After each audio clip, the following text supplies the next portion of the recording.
The comm crackled as we descended, its static the only sound in our cockpit. Out the viewport, Corthus 5 lay in shadows, bathed in the icy light of its distant sun.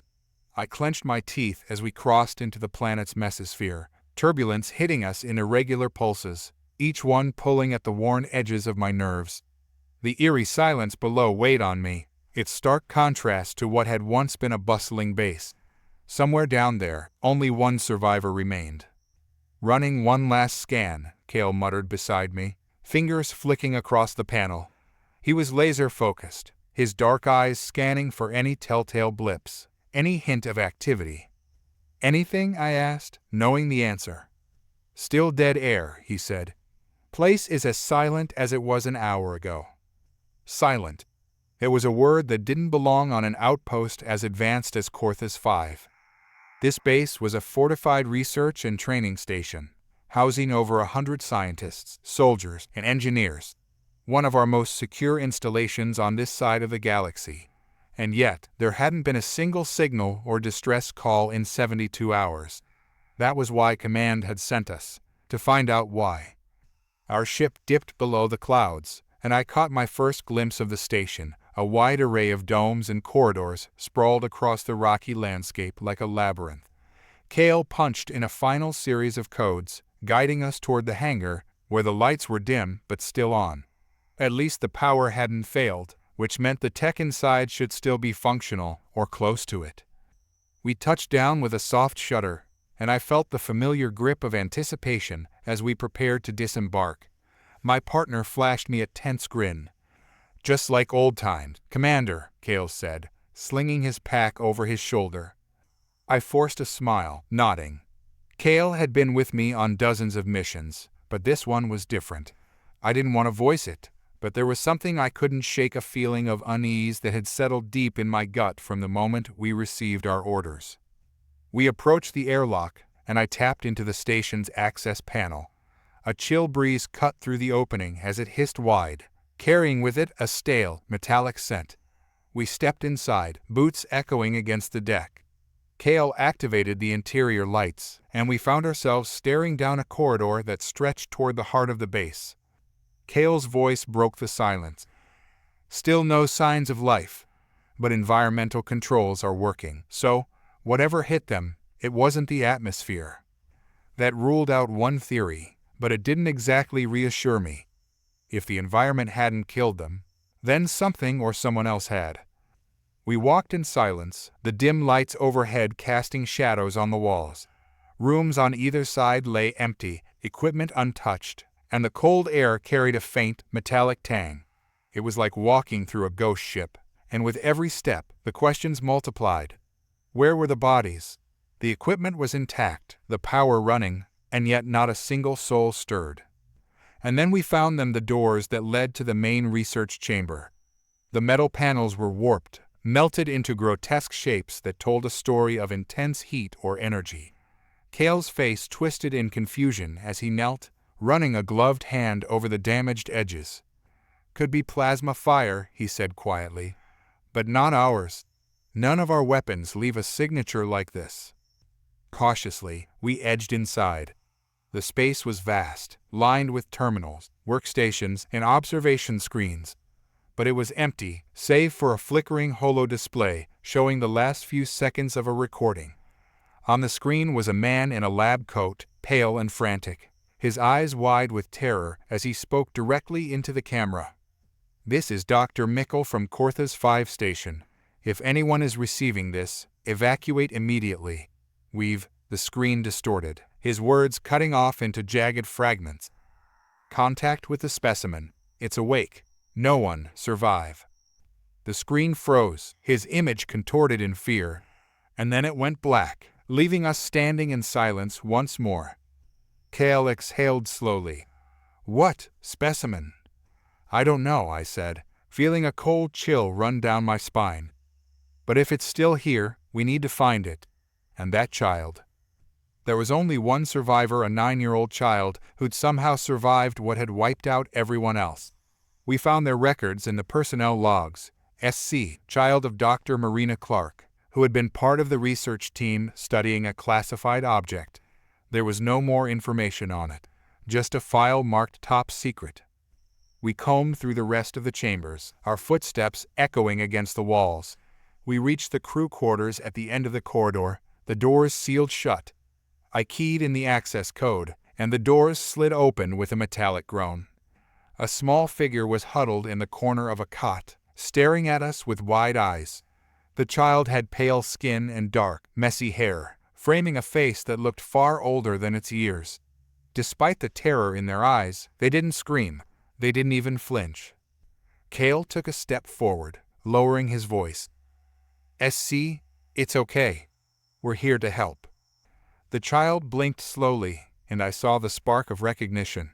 They glanced from Cale to me, their expression cautious but somehow knowing. Cale knelt down, offering a gentle smile. "We're here to take you somewhere safe. Can you tell us what happened here?" The child's lips parted, but no words came out. They shook their head, eyes flicking past us to the door, as if expecting something or someone to come through at any moment. I exchanged a glance with Cale. We needed answers, but it was clear the child wasn't ready to talk. Cale stood, offering a hand to SC, who took it cautiously. Together, we made our way back down the corridor, the child walking in silence between us. As we approached the central control room, Cale's eyes flicked to me. "Should we grab the data logs?" "Absolutely," I said. "Every scrap of data we can find."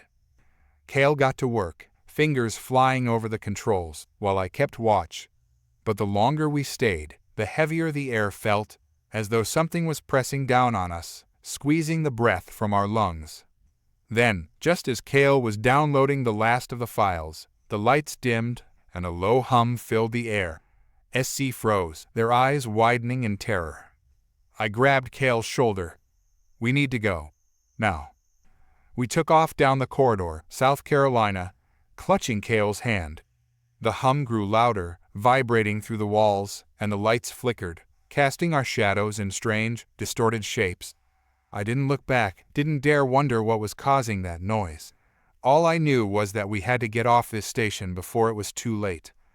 We reached the hangar and scrambled into the ship, Cale securing SC in the seat behind us. I punched in the launch sequence, and as we lifted off, I glanced back at the base. The hum had turned into a roar, and a strange, pulsing light emanated from the research chamber. It filled the corridors, flowing like liquid energy, a force that seemed both alive and malevolent. As we left Corthus V's atmosphere, Cale's voice broke the silence. "Eli, what was that?" I didn't have an answer. All I knew was that we'd barely escaped with our lives, and was something far more terrifying than I could explain.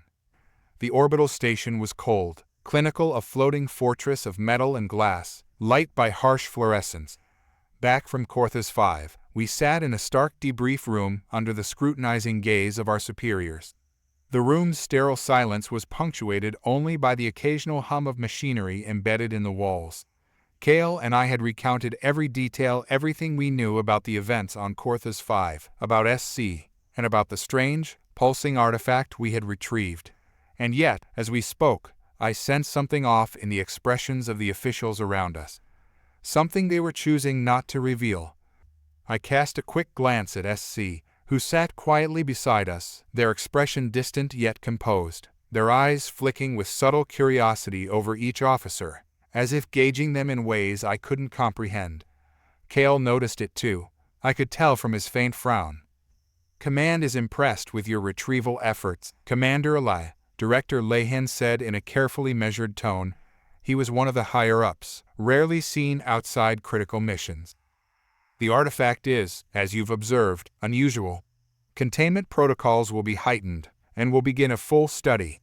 Your team is relieved from further contact with it." "Relieved from contact?" I asked, surprised. "We need to finish our analysis. Whatever happened to the Corthus V team is exactly why our specialist will handle it from here." His gaze hardened, allowing no room for protest. "This is now a Class 0 asset. We will be taking over from here." My mouth went dry as a sense of dread crept over me. Something had command spooked. Cale caught my eye, his face unreadable. It was a quiet agreement. We both knew we weren't getting the full picture.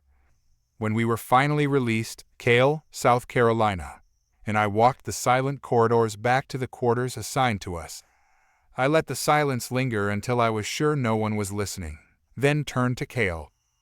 We were shut down, completely. Yeah, Cale replied, his eyes shadowed with suspicion. They didn't even try to hide it. And that Lehan guy, they don't bring him in unless something big's going down. We stopped in front of a viewport overlooking the planet below, its soft, swirling clouds stretching across the horizon. SC stared at it, a ghost of a frown on their face. I knelt down, trying to catch their gaze. Hey, South Carolina, I said quietly. Can you tell us anything more about that artifact? Anything you saw at the base? They looked at me, considering. Then they shook their heads slowly. Whatever they'd experienced, it wasn't something they could or would put into words. But the look in their eyes hinted at a deep, knowing fear. Cale sighed. Guess it's on us to find some answers ourselves. I don't like being left in the dark. The quiet wasn't ours for long. That night, as Cale was checking our supplies, he cursed under his breath. Damn thing, look at this. I turned to see him frowning at his datapad. The screen was flickering erratically, and distorted images of text and static flashed across it. System glitch? I asked. Maybe. But Cale didn't look convinced. He tapped the screen, and for a split second, it cleared only to flash back with a chaotic mess of numbers and symbols I didn't recognize. He switched it off with a frustrated grunt. By morning, the issues had spread. Whole sections of the station's core systems flickered and stuttered. At first, we assumed it was just a minor error, maybe a short in the data feeds. But it wasn't just the core systems, the error seemed to touch everything. Engineering channels warped with static, communications stuttered, and basic maintenance programs began cycling on their own. It felt as if the station itself were thinking. And then there was SC. They seemed to sense every disruption moments before they happened, a fact that became frighteningly clear as the morning wore on. Cale and I had taken them to the mess hall, and just as we entered, South Carolina grabbed Cale's arm, their eyes widening with warning. Moments later, an ear-splitting alarm rang out, and a containment door just down the corridor snapped shut with a heavy clang. Cale froze, his expression shifting from shock to dawning realization. He exchanged a look with me, one that spoke volumes. SC, kid, do you know when this stuff is going to happen? They didn't answer, but the faintest nod from them confirmed what we feared. Somehow, they were attuned to these malfunctions, sensing the disturbances like an animal feels an oncoming storm. Coincidence? I muttered to Cale as we walked out, with SC clinging to his side. No way, he whispered back. Not a chance. Cale and I retreated to our quarters after that, sitting down in tense silence as SC busied themselves with a small, handheld console they'd found. Cale's humor was barely there, his mind clearly as troubled as mine. So, Commander, Cale said with a wry smile that didn't reach his eyes, seems like we've got ourselves a haunted station. I snorted. Haunted by what, though? A glitch in the AI. Maybe, he muttered, but his eyes were wary. But tell me, have you ever seen an AI that feels like it's watching you? A chill ran through me at that. We sat in silence for a while longer, each of us lost in thought, until SC climbed into one of the bunks, curling up with their console. I let out a breath, leaning back and running a hand over my face. I didn't want to mention it, I admitted, my voice low, but I felt something back there on Corthus 5, just before we left. Felt something? Like a presence, as if something was aware of us, sizing us up. I shook my head, feeling ridiculous even as I said it aloud. I thought maybe it was just the nerves, but now. Cale's eyes were steady, serious. It's not just you. It's like this thing, the artifact, it's reaching out, touching systems, even people. There was a moment's silence before he added, except SC, they're not affected. Have you noticed that? He was right. SC had been entirely immune to the unnerving presence that had crept up on us both. They looked at the artifact as though it were just another piece of scrap metal, and then it clicked. "We need to get to that artifact," I said, the words coming out before I'd fully thought them through. Kale raised an eyebrow. "You think Command will let us just waltz in and take a look?" "No," I admitted. "That's why we're going to do it off the record." Slipping into the lab wasn't difficult. We knew the station's layout like the backs of our hands. The artifact was sealed in a containment chamber, suspended in a reinforced energy field. We approached carefully, the dim blue light casting shadows across the room. Kale studied the object, eyes narrowing. It was almost innocuous, an unassuming black cube, smooth and seamless, barely larger than his fist. But the closer we got, the stronger the unease that radiated from it. It pulsed faintly, a heartbeat just below our perception, like a hidden wave we couldn't see but felt all the same. Kale exhaled, gripping the edge of the console in front of him. "You feel that, Eli?" "Yeah," I said, swallowing the bile that was rising in my throat. "It's like it's trying to get inside our heads." We both stepped back, and the sense of unease lessened, as if the cube had been probing our minds and we'd slipped from its grasp. But SC, who had been watching from the entrance, seemed unaffected. SC stepped forward, glancing at the cube with detached interest.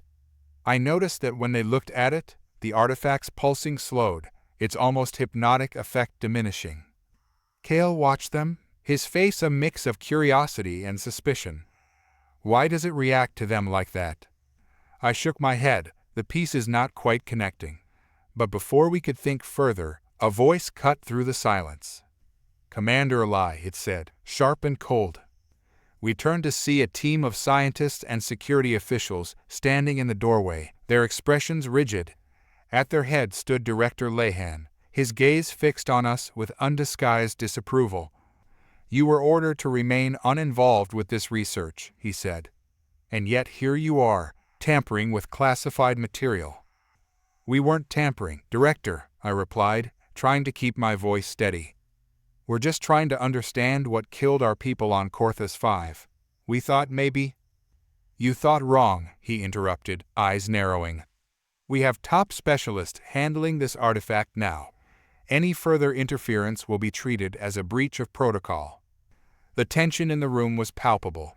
I wanted to push back, to demand answers. But with a final, steely glare, Director Lehan motioned for his team to escort us out, leaving the artifact and any chance of studying it further behind. As we left the lab, I felt a strange weight settle over me, a growing certainty that we weren't being told everything. The artifact was dangerous, that much was clear, but there was something deeper, something our superiors weren't sharing. Kale gave me a grim look as we returned to our quarters, where SC had slipped into their bunk. "They're hiding something, Eli," he muttered. "You know it." "I know it." "I know," I replied, the words feeling like stones in my mouth. "But we can't stop here." We lay in the dim light of the cabin, the quiet stretching into an uneasy tension. Kale was drifting off, but I remained wide awake, my mind spinning with thoughts of the artifact. And then, suddenly, I felt a wave of nausea, thick and heavy, rolling over me like a black fog. The walls seemed to pulse, and for a terrifying moment I felt eyes. Kale jolted awake beside me, his face pale. "Did you?" I nodded, my heart pounding. "Yeah." Just then, a soft, mechanical whir echoed through the room, and the lights flickered, casting shadows that shifted and warped around us. A cold realization dawned. "We're not alone," I whispered, the truth settling like a stone in my chest. Whatever had been bound to that artifact, it was here, loose among us, manipulating the very station we called home. Kale's face was ashen, his gaze flicking to SC, who lay silently watching us, their dark eyes far too knowing. The questions loomed large, unspoken between us. What was this entity, and how had SC survived unscathed where our strongest warriors hadn't? But deep down, I suspected that the answers weren't going to be ones we wanted to hear, and I couldn't shake the feeling that whatever we'd unleashed on this station was only just beginning. We were fugitives, hiding aboard a station that should have been our home, but now felt more like a prison. The walls seemed to press in on me as I crouched in the dimly lit maintenance corridor, breathing in the stale air. Sweat beaded on my forehead, but it wasn't the heat that had me tense. It was the oppressive weight of the unknown, the constant fear of being hunted, and the ominous presence that had followed us home from Corthus 5. I could hear Cale's voice coming from the other end of the passageway, his words a low whisper as he talked to SC, who had been remarkably silent ever since that night in the lab. There was something different about them now, something off, as if they were no longer entirely the same child we'd brought back from Corthus 5. SC, you okay? Cale asked, his tone unusually gentle. The child was a mystery to both of us now, as much a part of our survival as the air we breathed. When I glanced back at them, sitting with their legs tucked to their chest, their expression was unreadable. A far cry from the scared child we had first encountered. Now, there was something older in their eyes, something that spoke of wisdom, or perhaps even an understanding of the world or worlds beyond our own. "They're not after you," Eli, SC said softly, their voice like a strange echo. "They'll come for me next." I didn't need to ask who they meant. The station's authorities, those shadowy figures we'd once believed were here to protect us, were already aware of what we had uncovered, what we had unleashed, the artifact, the entity. We had run from them, from everything that was familiar, but no matter how far we went, it followed us. The artifact was here, within the station's walls, pulsating with something far more ancient, far more dangerous than any of us had anticipated. Cale and I were in the process of piecing together the clues we had gathered, while SSE seemed to be acting as a compass of sorts, always one step ahead of the threat. I wasn't sure how they knew what was coming, but over the past few days, it had become clear that SC's senses were more finely attuned than they had been before. They could predict danger, see what we couldn't, and perhaps most unnerving of all, SC wasn't as affected by the presence of the artifact or the entity as we were. "Is it really you, South Carolina?" Cale muttered one night, his voice uncertain as he crouched beside them in the shadowed hallway. The child raised their head, their expression blank, before blinking slowly. "I'm still me, but I can feel it, something inside me now." I clenched my fists, my mind racing as I tried to piece together the fragments of knowledge. There was no doubt in my mind anymore. Whatever had happened on Corthus 5, South Carolina, his survival hadn't been a random occurrence. It was something more, something that had altered them, made them resistant to the artifact's influence. Cale and I had already begun to theorize that it might be some kind of genetic anomaly. A result of exposure, yes, but perhaps also an adaptation. SC's biology human, as it was, might have responded differently to the artifact than anyone else's. But no matter how many times we went over it, the questions only multiplied. Why hadn't SC been affected by the entity when everyone else had? And why were they the only ones who seemed to understand what the artifact truly was?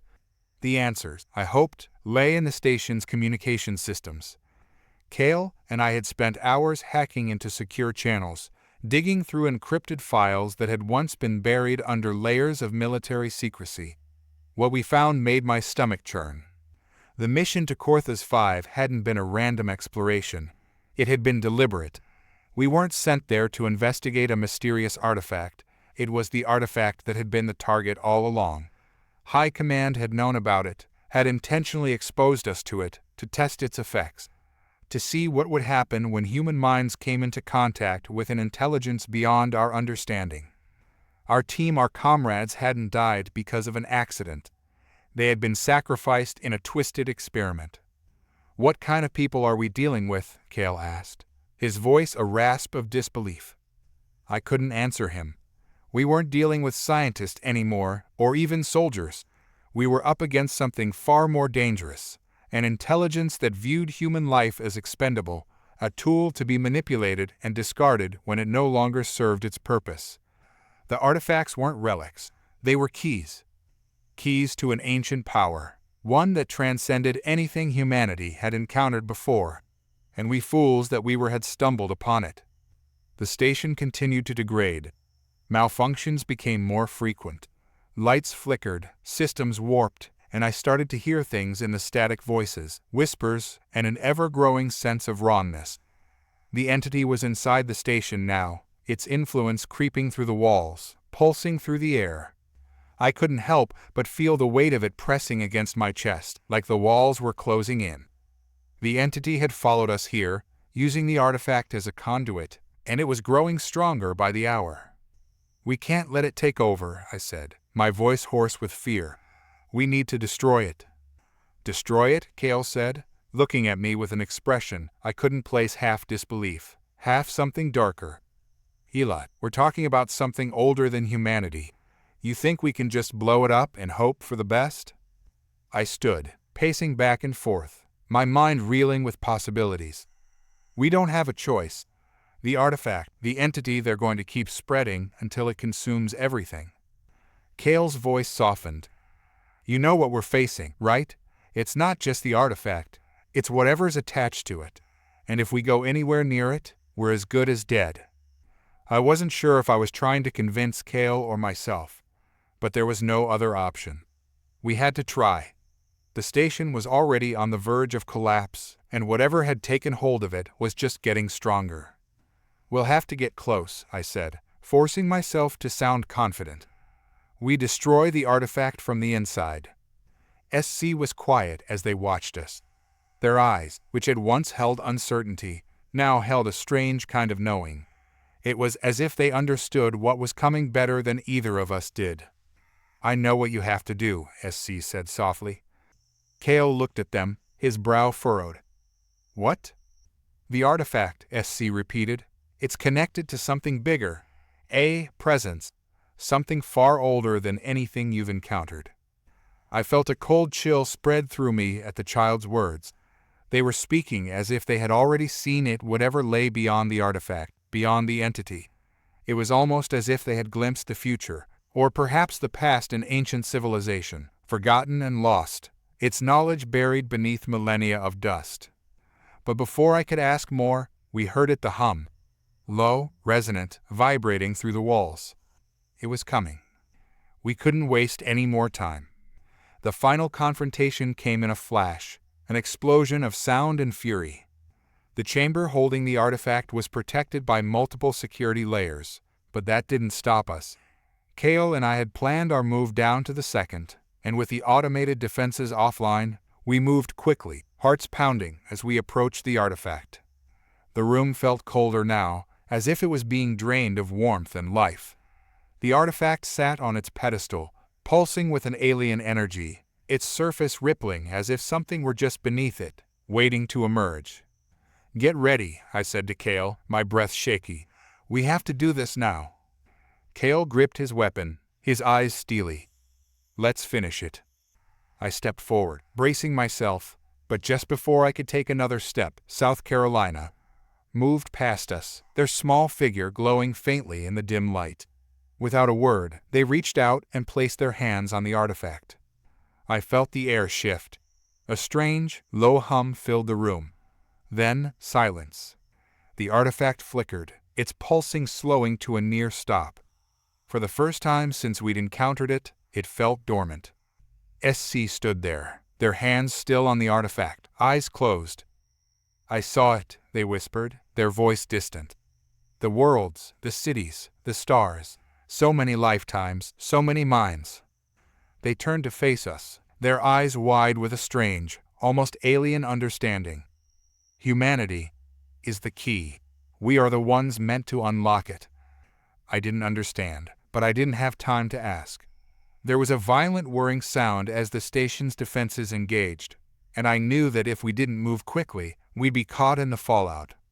"SC!" Kale shouted, but SC was already stepping back, their gaze fixed on the deactivated artifact. "Time is not on our side," SC said, voice firm. "We need to leave now." We barely made it out. The station's automated defenses kicked in, firing on the artifact, destroying it in an instant. The explosion rocked the station, but we were already running, fleeing the destruction we had caused. As we reached the docking bay, the doors behind us closed, sealing off the station forever. And as the ship's engines hummed to life, we left the station behind, the weight of what we had done heavy on our minds. Humanity had survived the fire, the shadows, and the truth we had uncovered. But the mysteries were far from over. What we had learned, what SC had learned, was only the beginning. We didn't know what our future held, but one thing was certain: humanity was no longer just a species on the fringe of the galaxy. We were something more. And the universe would have to reckon with us.